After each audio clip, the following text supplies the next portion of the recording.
जय श्री कृष्णा फ्रेंड्स, राधे राधे। कानू की सेवा यूट्यूब चैनल में आप सभी लोगों का हार्दिक स्वागत है। आज की इस वीडियो में हम आपके साथ शेयर करने वाले कार्तिक महात्म्य का अध्याय दूसरा। तो फ्रेंड्स, पहला अध्याय और गणेश वंदना चैनल पे पहले से अपलोडेड है। तो चलिए फ्रेंड्स शुरू करते हैं।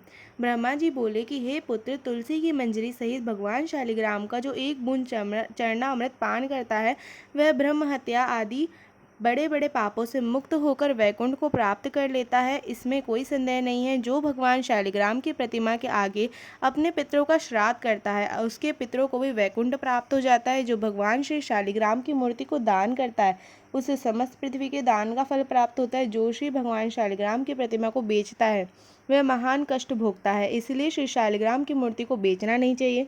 श्री विष्णु भगवान का पूजन शंख के जल से करना चाहिए। श्री शिव जी का पूजन बिल्व पत्रों से, सूर्य का तुलसी से, गणेश जी का पूजन धतूरे के फूलों से, श्री विष्णु का पूजन कमल के पुष्पों के साथ तथा श्री महालक्ष्मी का पूजन मालती अथवा चंपा के पुष्पों से करके प्राणी परम पद को पाता है। और जो भगवान की अति प्रिय तुलसी से पूजा करता है उसकी महिमा का वर्णन कोई भी नहीं कर सकता। वह जन्म मरण के कष्ट से मुक्त हो जाता है। जिसकी मृत्यु तुलसी माला धारण किए हो जाती है वह जीव बिना किसी रोक टोक के सीधा वैकुंठ धाम को जाता है। जो तुलसी की छाया में अपने पितरों का श्राद्ध करता है उसके पितरों की तृप्ति हो जाती है। तुलसी का सींचन गंगा, यमुना तथा नर्मदा के स्नान के समान होता है।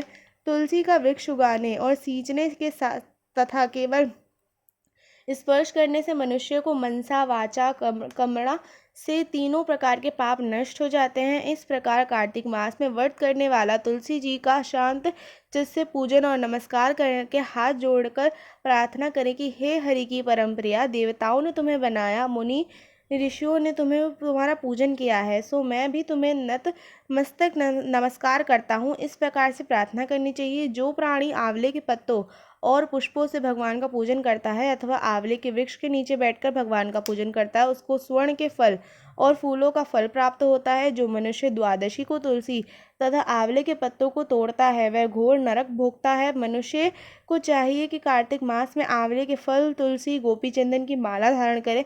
ऐसे करने से वह जीवन मुक्त हो जाता है। व्रत करने वाला मनुष्य भोजन के पश्चात चंदन, पुष्प, पान तथा दक्षिणा देकर ब्राह्मणों को संतुष्ट करे। संपूर्ण कार्तिक मास में पृथ्वी पर शयन करे तथा ब्रह्मचार्य का पालन करे।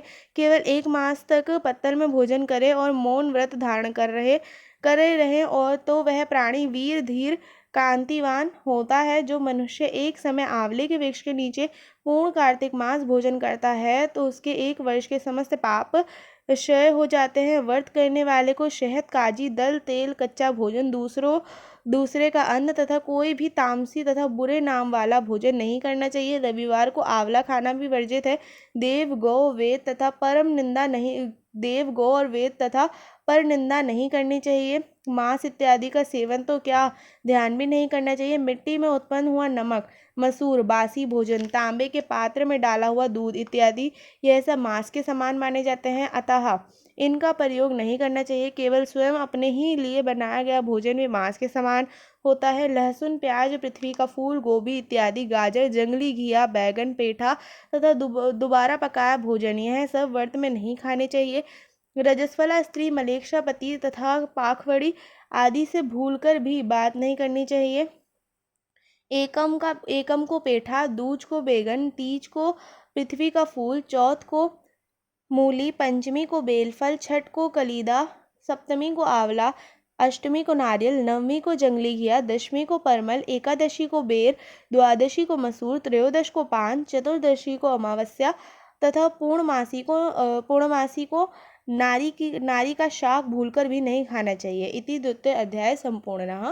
फ्रेंड्स, हमने एक न्यू प्लेलिस्ट भी बनाई है चैनल पे कार्तिक महात्म की, तो आप उसको जाके चेकआउट भी कर सकते हैं। वीडियो अच्छी लगी हो तो वीडियो को लाइक करें, चैनल को सब्सक्राइब करना ना भूलें, फ्रेंड्स एंड फैमिली के साथ शेयर करें। जय श्री कृष्णा, जय श्री राधे, जय माँ तुलसी।